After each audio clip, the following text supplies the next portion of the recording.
La Fédération des promoteurs immobiliers tirait il y a quelques semaines sur le plateau de Smart Patrimoine la sonnette d'alarme vis-à-vis des immeubles qui n'arrivent plus à sortir de terre. C'était Pascal Boulanger qui était donc en duplex avec nous et qui nous détaillait les 5 axes qu'il propose pour agir vite et fort.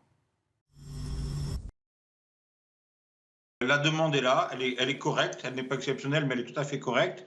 Et aujourd'hui, si nos chiffres baissent, c'est parce que nous n'avons pas assez de permis de construire autorisés. Et le vrai sujet, il est vraiment là sur l'offre et non pas sur la demande. Donc un sujet donc, en lien avec les permis de construire, ça veut dire qu'on a, si on regarde la chaîne de valeur, c'est-à-dire qu'il y a des gens qui cherchent à acheter un appartement ou une maison, on a des promoteurs dont c'est le métier, et il y a au milieu effectivement ce sujet réglementaire en lien avec des politiques publiques de permettre à des immeubles de sortir de terre. C'est là que ça bloque aujourd'hui. Ça bloque tellement que la Fédération des promoteurs immobiliers alerte sur une potentielle crise du logement. Si on regarde ce qui se passe dans le secteur immobilier au global, quels sont les axes de la Fédération des promoteurs immobiliers pour permettre, selon vous, de faire sortir plus d'immeubles de terre ? Alors, le problème, il n'est pas que réglementaire, malheureusement, il est surtout aussi psychologique. Nous avons aujourd'hui, depuis 2-3 ans environ, un refus de la population de l'acte de construire. C'est-à-dire que tout le monde veut bien être bien logé. Là-dessus, il n'y a pas de difficulté. Par contre, not in my garden. Construisez, mais pas tout près de chez moi. Et donc, les maires, depuis les dernières élections municipales, qui datent il y a un peu plus de 2 ans maintenant, sont conscients de ça et freinent en disant mais nous n'avons pas été élus pour construire, nous avons été élus pour calmer le jeu de la construction. Et on s'en rend compte très fortement puisqu'on a des chiffres d'autorisation de construire qui sont inférieurs de 30% aux années normales. Donc, si vous voulez, c'est quand même dramatique. Alors, les axes, pour répondre à votre question, mais il y en a plusieurs. D'abord, il faut libérer du foncier. Nous n'avons pas assez de foncier. Nous savons qu'il y a beaucoup de fonciers publics ou privés qui peuvent être facilement libérés.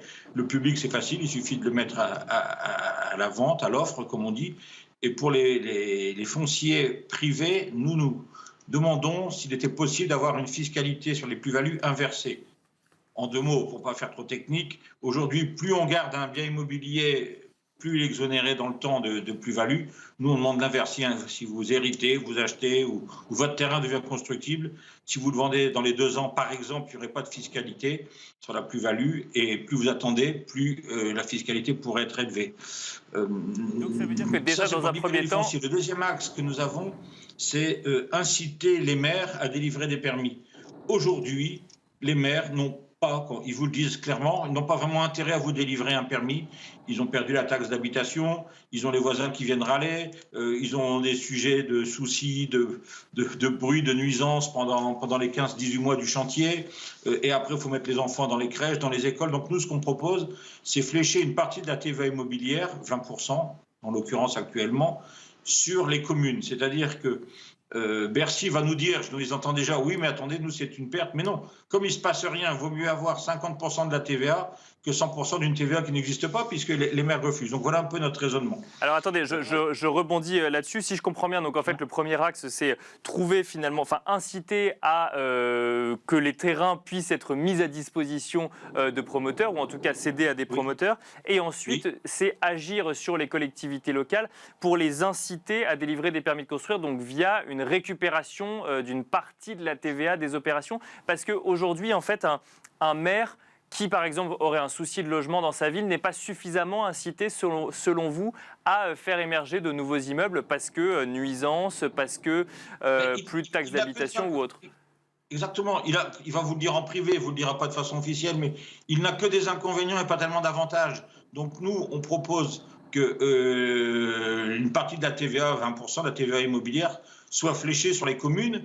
De toute façon, Bercy est gagnant également, puisque s'il ne se passe rien, eh ben, ils auront 100% de zéro. Tandis que là, peut-être un 50-50 de quelque chose, c'est toujours mieux que 100% de zéro. Et donc, on a vraiment ce raisonnement. Donc une incitation fiscale inversée finalement pour les politiques. Ça c'est le deuxième axe que vous proposez pour effectivement faire sortir des immeubles de terre. Est-ce que ça veut dire que le jour où on a réussi à trouver un terrain et qu'on a enfin le permis de construire délivré par la mairie, les choses sont réglées et les immeubles peuvent enfin sortir de terre, Pascal Boulanger? Alors, sur mon deuxième axe, je n'ai pas fini l'argumentation parce qu'il faut savoir que les PLU, qui sont eux-mêmes établis par les communes ou les communautés de communes, les EPCI, ne sont utilisés en France qu'à 65% de leur capacité. D'accord. J'aime prendre cette métaphore, c'est comme si on vous disait l'autoroute est limitée à 130, mais attention, on vous flash à partir de 90. Donc là, il y a un vrai problème, c'est eux qui édictent la règle, ce ne sont pas les promoteurs qui édictent les règles, vous vous en doutez. Bien sûr. Et quand on arrive avec des règles respectées, on nous dit que c'est trop dense. Donc il faut aussi, dans ce deuxième point d'inciter les maires, il faut peut-être aussi un peu considérer les PLU comme un minimum. Et aujourd'hui, on ne pourrait plus descendre en dessous de ces minima prévus par ces PLU parce que à chaque fois qu'on fait un PLU nouveau, c'est pour réduire les constructibilités. Et en plus, une fois qu'il est établi, une fois qu'il est juridiquement opposable, on l'utilise qu'à 65%. Donc là, il faut trouver quelque chose. Il faut peut-être sanctionner quelque part les maires qui réduisent des constructibilités, un espèce de bonus-malus par rapport aux maires qui respectent vraiment les constructibilités. Parce que là il y a un vrai sujet de gaspillage total de foncier. En plus, à l'époque, on vous parle du ZAN, de ne pas étaler la ville, du terrain naturel, on vous parle de beaucoup de choses comme ça, de zéro artificialisation, je viens de le dire. Il ne faut là pas gaspiller des fonciers dans les villes déjà construites, reconstruire la ville sur la ville. C'est ça, et donc peut-être aller au maximum des capacités des PLU. Donc ça, c'est le deuxième axe, donc du coup, agir sur les collectivités locales et notamment les mairies. Est-ce qu'une fois qu'on a agi sur ces deux axes, je vous repose ma question, on considère qu'on a réglé le problème et les immeubles peuvent sortir de terre, selon vous? Alors, aujourd'hui, on a des vrais sujets, mais c'est très, très récent. Nous ne maîtrisons plus les prix de revient. Il y a eu trois choses. Il y a le confinement à cause de la période Covid. Il y a eu l'épiphénomène du canal de Suez et maintenant la guerre en Ukraine.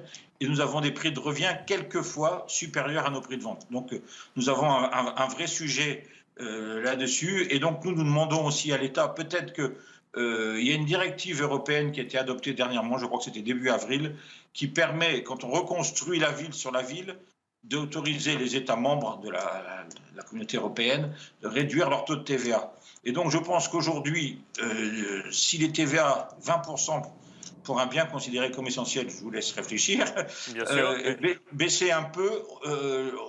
On demande cette réduction pendant la période exceptionnelle que nous vivons parce qu'aujourd'hui, si on augmente, nous n'avons pas de problème de demande actuellement. Sauf que quand on se rend compte qu'on augmente nos prix de quelques pourcentages, ça coince. Donc on a une demande qui est là, mais on n'a pas de marge de manœuvre. Et comme on a aujourd'hui des coûts de construction qui ont flambé de 15, 20, 30% quelquefois, j'étais avec un bureau de contrôle la semaine dernière, bureau d'études, pardon, la semaine dernière, qui me dit qu'il fait une étude sur un très très très gros dossier. Il s'attendait à un appel d'offres à 250 millions, il est revenu à 480. Bon, vous voyez, il y a quand même des vrais sujets. Imputable à la hausse des prix des matières premières, du coup? Dû à la hausse, bien sûr, dû à la hausse des prix des matières premières, dû à aussi une raréfaction de la main-d'œuvre. Donc les entreprises doivent embaucher et payer plus cher pour avoir des collaborateurs ouvriers, même nous, promoteurs, nos collaborateurs sont chassés. Il y a un manque de collaborateurs. Donc, mais la vraie raison, c'est quand même la hausse des matières premières, il faut être clair. Et alors, cette baisse de TVA, pour bien comprendre, elle s'appliquerait à qui? Elle s'appliquerait aux promoteurs immobiliers qui achèteraient moins cher parce qu'ils ne paieraient pas de TVA sur les produits, ou elle s'appliquerait à ceux qui achètent les logements? Nous, la TVA, elle est récupérable. Bon, je ne vais pas rentrer dans le détail, mais... Bien sûr, oui, comme un professionnel, oui. À monsieur et madame les particuliers qui achèteraient nos logements. D'accord, qui du coup pourraient acheter un peu plus cher des logements non taxés. Moins taxés. Moins taxés, effectivement. Pas forcément non taxés, mais moins taxés, effectivement. Ce serait le rêve, mais je n'y crois pas, donc je demande moins taxés. Donc, potentiellement, un soutien finalement aux ménages en baissant la TVA sur ce qu'on considère comme un bien essentiel. Oui, alors c'est un soutien aux ménages.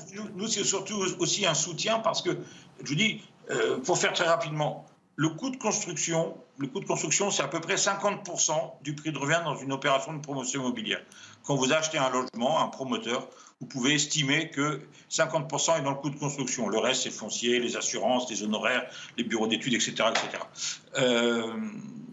nos marges, moi j'ai toujours été clair là-dessus, elles sont après impôt de 5% environ. Un coût de construction qui augmente de 20%, ça fait un prix différent de 10% à la hausse. Et avec une marge de 5%, vous avez compris qu'il y a une perte de 5%. Donc là, il y a un vrai sujet. Pendant j'appellerais ça la catastrophe de l'Ukraine, ce serait peut-être bien que l'État baisse sa TVA pendant cette période pour qu'on puisse, nous, continuer à alimenter, parce que sinon il va y avoir une inflation terrible et les acquéreurs vont décrocher.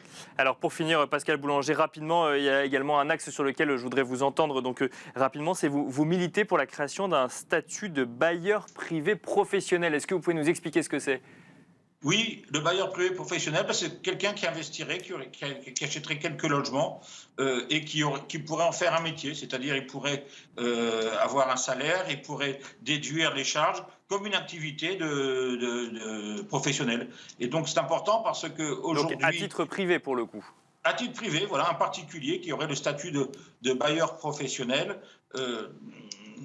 Aujourd'hui, ça permettrait d'alléger les charges du particulier. Il pourrait passer toutes ses charges en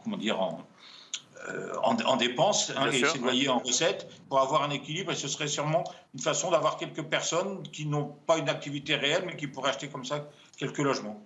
Et alors, on comprend bien l'intérêt pour l'investisseur et pour la fédération des promoteurs immobiliers, ou pour cette activité de promoteur immobilier, c'est quoi? C'est faciliter un accès au financement des personnes privées?